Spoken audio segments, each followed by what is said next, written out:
عائشہ کی ماں ساجدہ اس کا واحد سہارا تھی جو اسے چھوڑ کر چلی گئی۔ ساجدہ نوشین کی باتوں کو اس قدر دل پر لے لیتی ہے کہ وہ برداشت نہیں کر پاتی اور دنیا سے ہی رخصت ہو جاتی ہے۔ ڈرامے کی نیکسٹ ایپیسوڈ میں آپ لوگ دیکھیں گے کہ عائشہ جب اپنی والدہ ساجدہ کے پاس جاتی ہے تو انہیں بے ہوش دیکھ کر بہت زیادہ پریشان ہو جاتی ہے۔ عائشہ اپنی ماں ساجدہ کو لے کر ہاسپٹل پہنچتی ہے، لیکن ہاسپٹل پہنچنے پر اسے معلوم ہوتا ہے کہ اس کی والدہ کا انتقال ہو گیا ہے۔ عائشہ جو کہ یہ صدمہ برداشت نہیں کر پاتی اور کہتی ہے کہ مجھے یقین نہیں آ رہا کہ میری ماں بھی مجھے چھوڑ کر چلی گئیں۔ عائشہ جو کہ رو رہی ہوتی ہے، وہیں پر زینب آتی ہے عائشہ کو تسلی دینے کے لیے اور کہتی ہے کہ حوصلہ کرو۔ لیکن عائشہ زینب سے کہتی ہے کہ کیا کروں میں دادی، میں تو ہر لحاظ سے اپنوں سے محروم ہو گئی ہوں۔ پہلے میرے والد مجھے چھوڑ کر چلے گئے اور اب میری ماں میرا واحد سہارا تھی، وہ بھی مجھے چھوڑ کر چلی گئی ہیں۔ میری ماں کے ہاتھ میرے لیے دعا کے لیے اٹھتے تھے، اب کس کے ہاتھ میرے لیے دعا کے لیے اٹھیں گے؟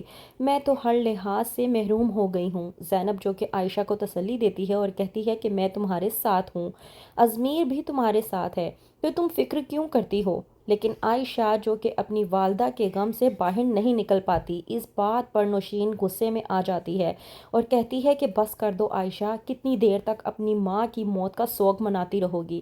تمہاری وجہ سے ہمارے گھر کے کام رکے پڑے ہیں، تم جا کر کام کرو، اور تمہاری وجہ سے آج میرا بیٹا پہلی مرتبہ بغیر لنچ کے آفس گیا ہے۔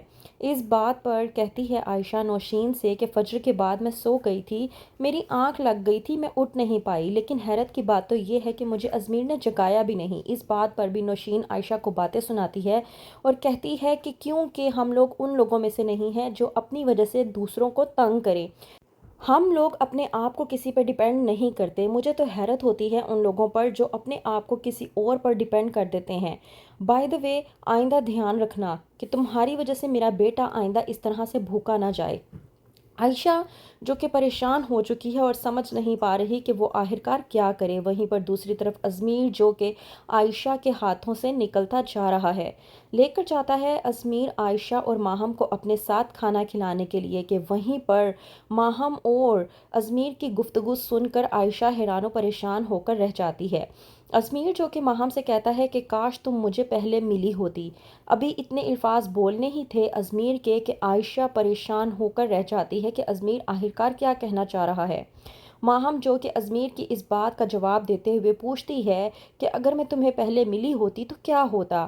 ازمیر جو کہ اپنے الفاظ کو اپنے اندر ہی تھما کر بیٹھ جاتا ہے اور کچھ نہیں بولتا، کیونکہ اس کی بیوی بھی اس کے ساتھ موجود ہوتی ہے، لیکن ماہم سمجھ جاتی ہے کہ ازمیر آخرکار کیا کہنا چاہ رہا ہے۔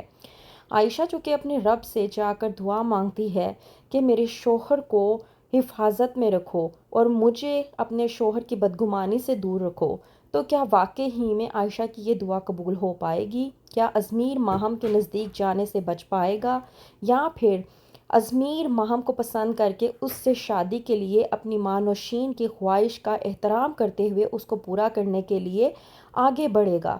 کیا ہوگا آگے؟ مزید جاننے کے لیے دیکھتے رہیے ڈرامہ سیریل عائشہ۔